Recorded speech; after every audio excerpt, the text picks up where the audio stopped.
Så rider du 5 ender på diagonalen, men med lidt mere skub på bagbenet. Det vil sige, at den springer lidt mere, bliver hurtigere. Ret ham lidt. Tak, tak, tak, tak. Han skal tage hjælpen. Rigtigt. Og igen. Han skal tage benet. Tak, tak.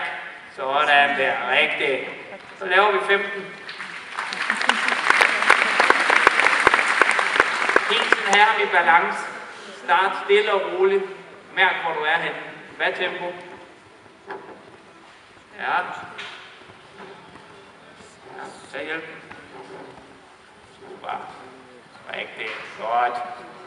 Perfekt. Rigtig godt. Ja, jeg tror, ham med Lego, han skal skærpe sig lidt her efter også. Nej, det er rigtig godt.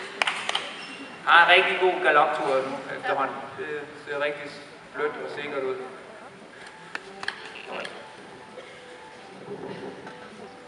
Så vi prøver sådan hele tiden at holde den lidt samlet, så den ikke får lov at løbe fra ender. At den hele tiden bliver i balance igen, at hesten bliver på bagbenene. Rigtigt. Og glide med igen. Og hele tiden kom væk fra spændingen, væk fra at hesten den bliver mere stærkere og stærkere, men at den tager væk på bagbenene. Godt. Og så laver du det lidt mere, hvor du går ind og tager en endnu mindre skridt, samlet skridt for eksempel, og hvor han bliver. Det arbejder vi meget i. Små skridt og trave igen. Og frem. Rigtigt. Så hesten hele tiden bliver ved med at gå bag til, gå bag til. Jo mere vi bremser, jo mere skal turboen sætte til bagfra. Han skal blive ved, han skal gå, han skal gå, han skal trække frem og frem igen. Rigtigt. Sådan. Kommer du en gang mere. Han skal hele tiden blive foran tjekken. Og bremser i hånden, så skal den også automatisk samle sig bagfra. Flot og frem igen. Godt og afsted. Rigtigt. Prøv at kontrollere en lille smule op. Så skifter du volde, og så tager du en travers, en lang travers, og laver traversen en lille smule fremad, halvvejs, samler lidt på midten, og lukker lidt op igen. Man må godt trække lidt i traversen. Ja, og tilbage. Og venter. Korte trin, og traver igen, og lukker op. Man skal være foran benet. Go, kom mere. Så, ja, og tilbage. Korte trin. Godt, og frem igen. Så kommer den anden vej på langsiden først, og gangen, samlet skridt, små trin, og afsted igen.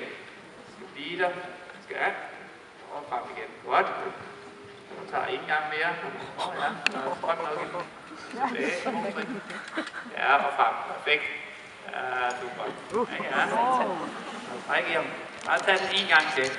Og vigtigt det er også, at vi prøver at holde den kort på vej ud, så den ikke får lov at tage de store skridt, som han gerne vil. Han skal lære at gå småt, selvom der er mange, der vil ønske det modsatte. Ja, godt. Og så hold den kort. Ja, rigtigt. Super. Så har vi en gang mere det samme. Korte trin.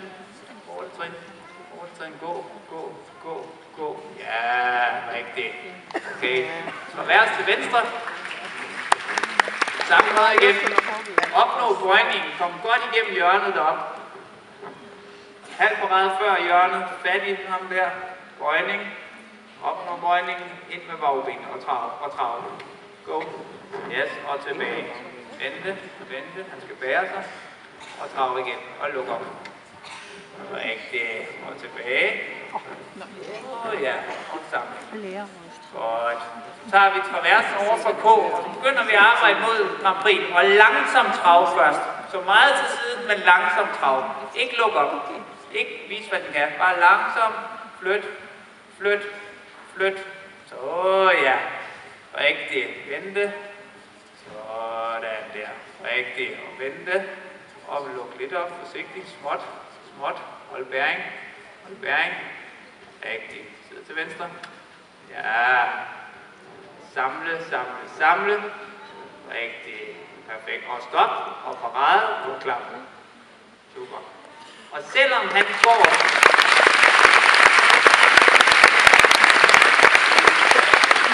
Man ved, hvor svært det er at lave de der traverser. Så selvom Anna, hun faktisk går ned af halv gas her, så ser det jo stadigvæk vanvittigt flot ud og meget flydende. Nu kan vi prøve at lave en gang mere, hvor vi sætter tempoet en lille bitte smule op, uden at man mister balancen i hesten. For det her, det er virkelig noget af drivers highlight, vil jeg sige. Valego, som I vil se senere, I ser også, når hun laver en travers, hun lukker også op for den i programmerne og virkelig traver til. Og det er jo en kunst at få det til at se stadigvæk blødt ud, og hesten er i balance, end at den løber for en. Så derfor er det vigtigt, at den først lærer det korte, og så kan man lige så stille bygge på. Det er klart, at man må ikke ride den på fuld skrald over en travers, det ser ikke engang godt ud. Men det skal se blødt og jævnt og stabilt ud. Men vi kan godt give den en lille pind, hvor den så måske lige kommer op på 9-tallet i stedet for 8,5. Får vi lige se. Ja, vi prøver. Og samme måde, når du laver omstillingen. Rolig og luk op igen. Så det virkelig viser, at man har hesten under kontrol og på bagben. Ja, rigtig kontrol. Ja, perfekt. Flot det der. Og blødt ind i hjørnet. Kom, find bøjningen og trav. Og trav. Ja, super det der. Flot, trav. Og vente, korte trin. Ja, og trav og luk op. Og trav. Forparten. Ja, rigtig. Trav. Og i trinene, men at den svinger ind i bagparten. Det vil I prøve at kunne se her. Nu starter vi lige så stille. Bare gå lidt ind på midten af her. Og pisken, det er jo ikke en straf. Det er forkert. Det er et hjælpemiddel til at hesten forstå. Og det vi gerne vil til sidst, det er jo, at det skal se næsten usynligt ud, når vi kommer til Grand Prix. Det er jo det, der er flot. Men man er nødt til at hjælpe hesten på den bedst mulige måde, og nogen har brug for det på den ene måde, og nogen har for den anden. Og så prøver vi lige så stille, bare lige så stille, lave nogle små pjaftrin, og få dem til at svinge bag til. Mere, hjælp dem lidt. Mere, tik, tik, mere endnu, svinger mere endnu. Kom, mere endnu, vigger bag til. Ja, sådan. Så ja, godt, og stop. Ja. Prøver vi igen, og så laver vi for skridt lidt mere, og så sætter i gang. Og han skal svinge, han skal tage hjælpen. Vigger.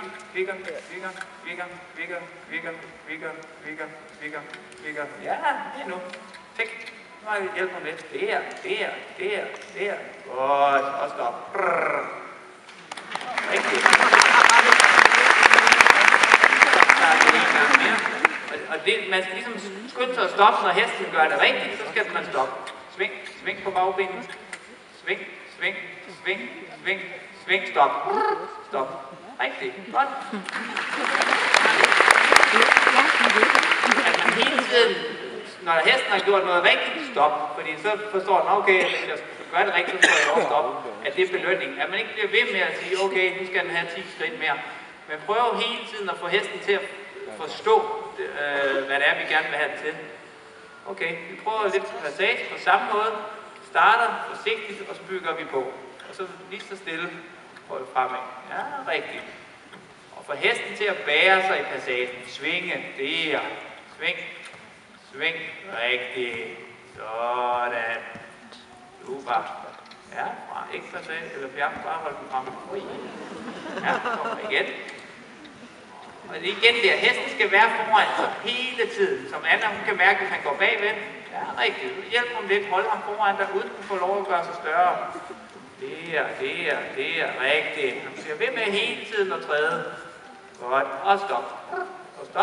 Godt. Rigtigt.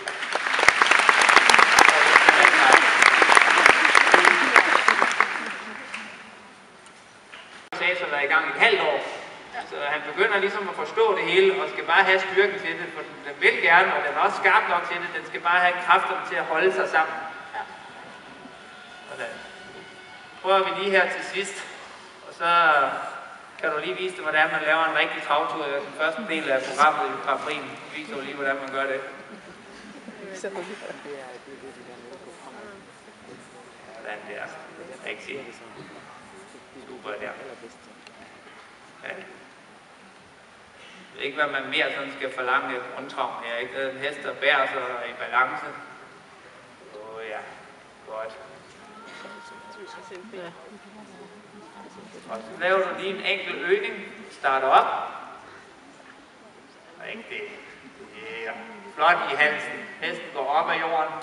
Og der er spændstighed uden at være spændt. Traver. Ja. Godt. Og der er en folk. Og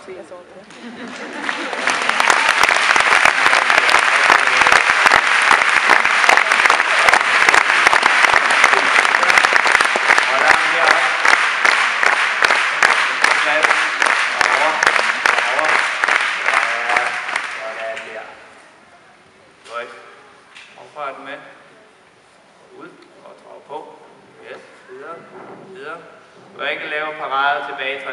videre, og så redder øgning igen. Og så bare op i passage, og så synes jeg, at han har gjort det godt i dag. Rigtig super flot her. Og bliv i balance. Vend på ham og mærk, hvor han er. Her, ja. Godt.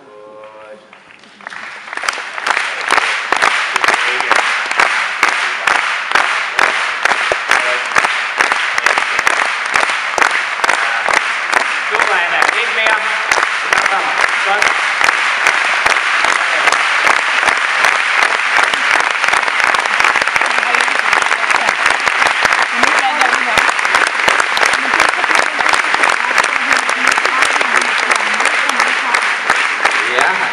Damer og herrer, kære publikummer, jeg tror godt, vi alle sammen kan blive enige om, at med den træningsform, den træningsflid, med den træner på jorden, med den rytter og med det helt utrolige talent af en hest, så er det her nok ikke det sidste internationale mesterskab, vi har set ham driver i. Kan I give dem en kæmpe stor hånd mere? Andreas Hellstrand.